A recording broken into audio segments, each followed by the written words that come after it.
Hai sahabat budaya di mana saja Anda berada. Saya saat ini ada di kota Bondowoso.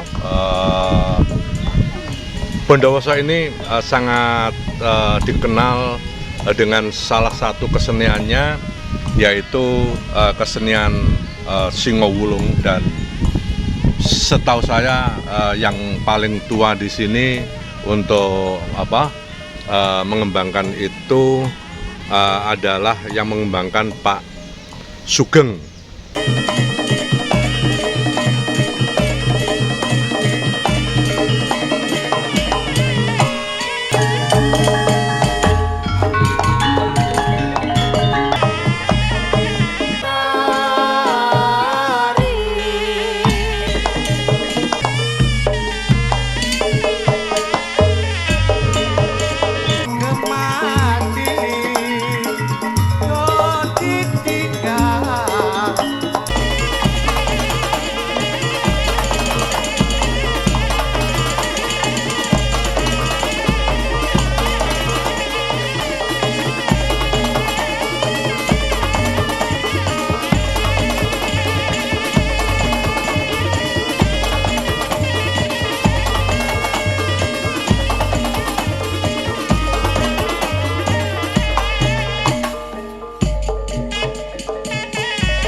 Nah, saya akan ketemu dengan pimpinan Singowulung dari Bondowoso. Ini dia, Pak Sugeng. Ya. Gimana kabar? Alhamdulillah, baik. Masih tetap berkesenian? Alhamdulillah, ya tetap. Ya. Kita ngobrol tentang Singowulung. Ya, oke, siap, ya. Oke, matur nuwun. Sami-sami. Pak Sugeng, Ya.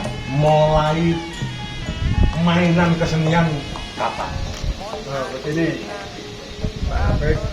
Jadi kalau Singowulung ini awalnya adanya sudah lama sekali.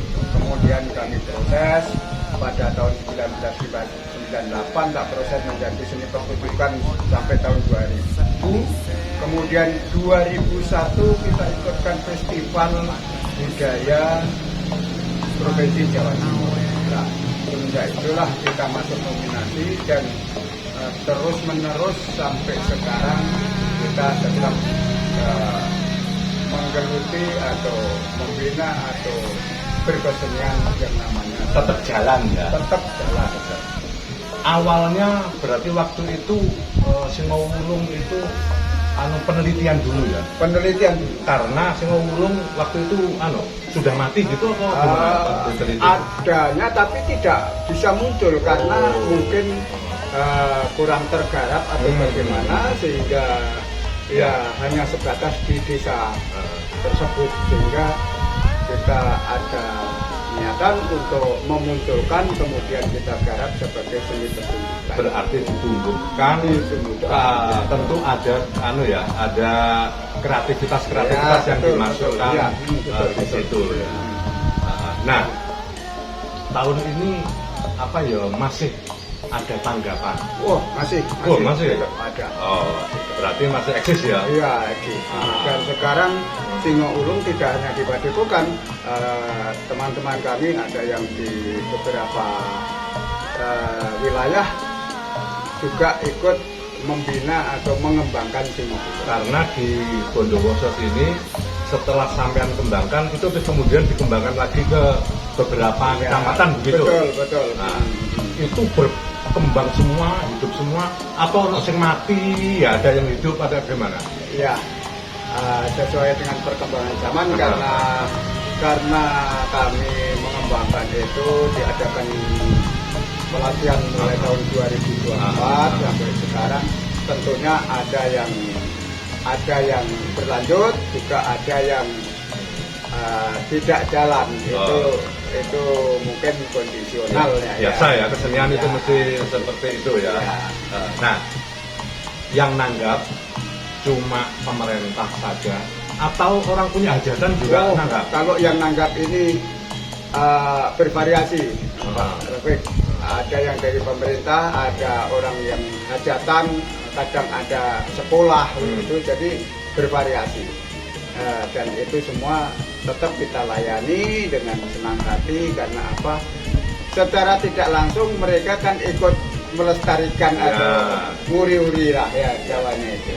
Nah, boleh nggak saya tanya supaya nanti kalau orang yang mau tanya-tanya, misalnya grup sampean ini misalnya tampil di Surabaya gitu, terus pokoknya tahu sampean datang di sana main gitu, itu biayanya harus berapa supaya ini orang yang nonton di BPR tahu kalau kepingin nanggap singo ulung gitu. Kan perlu ada kendaraan, komplit itu maksimal singo 3 itu dengan kendaraan dan lain sebagainya, itu kan sewa kendaraan itu kan mahal. Itu ada topeng, ada itu sampai 25 sekarang. Sekitar 25 ya lebih kurang itulah ya, lebih kurang itu. Jadi artinya monggo nanti kalau misalnya mau nego monggo kan gitu ya. Tampilan singo ulung itu urutannya kayak apa Pak? Jadi main apa dulu, terus kemudian apa, terus akhirnya atraksi kayak gitu apa? Kalau biasanya main di hajatan. Ini kalau konkret itu biasanya ada sebuah prosesi. Prosesi itu semacam ada sesaji itu ya yang diarak dengan semuanya. Kemudian setelah itu main pertama ojung.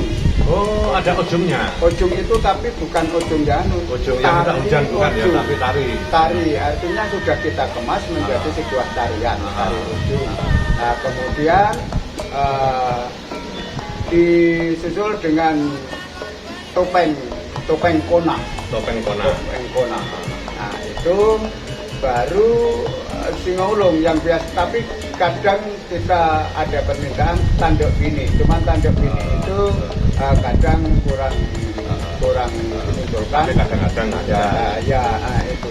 Terus terakhir singo ulung, atraksi singo ulung. Di urutannya seperti itu.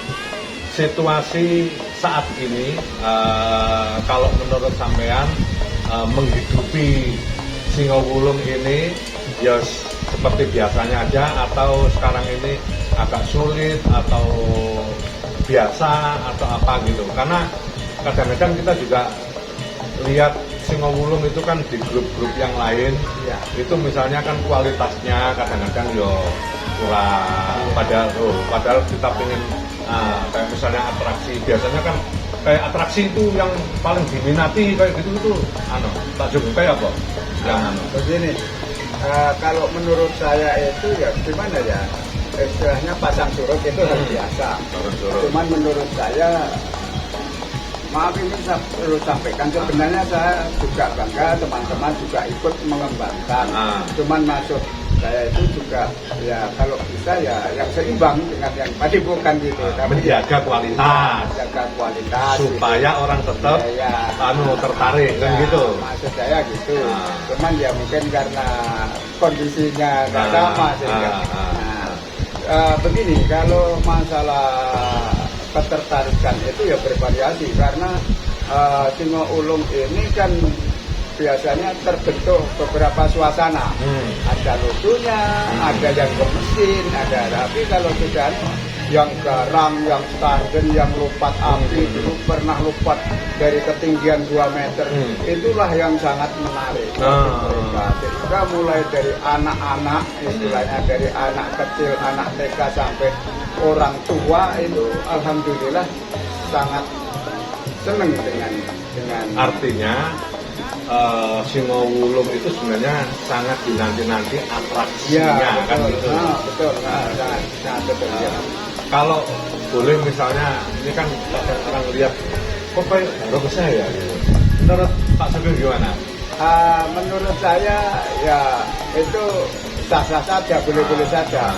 Cuman untuk tentang atraksi dan pemakaiannya ini sangat berbeda. Kalau Baronce itu kedua pemain itu kan bisa melihat dengan bebas, ya, melihat alamnya.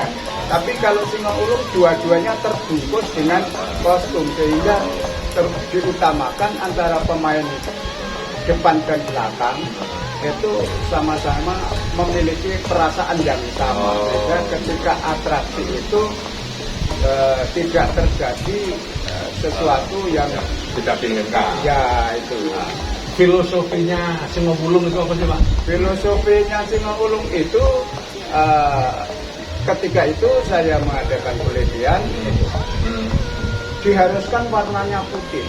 Ini kan ceritanya seorang penguasa desa yang namanya Demang Jukseng, itu orang yang sakti mandraguna, memiliki ilmu supranatural yang tinggi sehingga bisa bersahabat dengan binatang. Salah satunya yang dipilih adalah singa. Nah, mengapa putih? Karena menggambarkan ini secara kejiwaannya menggambarkan sosok seorang Demang itu orang yang berhati mulia, ya bijaksana, arif dan itu. Kemudian ada kumisnya, itu sebenarnya kanan 9 kiri 9 itu juga filosofi bahwa manusia itu kalau bisa diharuskan mengendalikan 9 hawa nafsu yang dimiliki itu. Jadi istilahnya banyak filosofi, kemudian taring ini merupakan sebuah perisai keamanan gitu ya. Sehingga sebenarnya di dalam Singowulung ini banyak ya, jadi sebenarnya hiburan iya, tapi di balik hiburan itu ternyata ada nilai-nilai kehidupan yang bijak ya kalau kita lihat istilahnya ada pesan-pesan, pesan moral bagi semuanya, artinya bagi penonton, bagi pelaku dan semuanya itu maksudnya begitu. Oke, Pak Sugeng, ini grupnya Singowulung namanya grup apa Pak? Padepokan Seni Gema Buana, Pak. Padepokan Seni Gema Buana. Ya. Tempatnya ini di mana ini? Ini di Desa Perajikan Kidul. Desa Perajikan Kidul. RT 1 RW 1. RT 1 RW 1. Kalau boleh nomor kontaknya nanti kita tulis ya supaya orang kalau misalnya pengen ini ada nomor kontaknya Pak Sugeng ya. Ya, saya kira matur nuwun saya bisa ketemu dan bisa ngobrol sedikit. Mudah-mudahan ini terus lestari. Amin. Terima kasih. Pemerintah Bondowoso karena ini sudah masuk di nggak? Apa itu WPTB? Sudah ada itu. Nah, sudah. Jadi karena ini sudah masuk WPTB, maka memang kesenian ini harus tetap dijaga dengan baik dan harus terus tumbuh berkembang. Yang bertanggung jawab tidak hanya seniman, karena seniman itu yang menggerakkan, tetapi pemerintah harus hadir. Kalau tidak hadir di tengah-tengah kita, ya tetap susah. Ya, pemirsa, jadi itu yang bisa kami bincangkan dengan Pak Sugeng, pimpinan Padepokan Seni Gema Buana, yang ini keseniannya adalah kesenian Singowulung. Mudah-mudahan ini terus tetap lestari berkembang tidak hanya di Bondowoso, saya kira ini sudah dikenal di beberapa kabupaten di luar Bondowoso, termasuk ini juga sudah pernah main di ibu kota ya, sudah main ya. Terima kasih, sampai jumpa di wawancara-wawancara selanjutnya. Matur nuwun.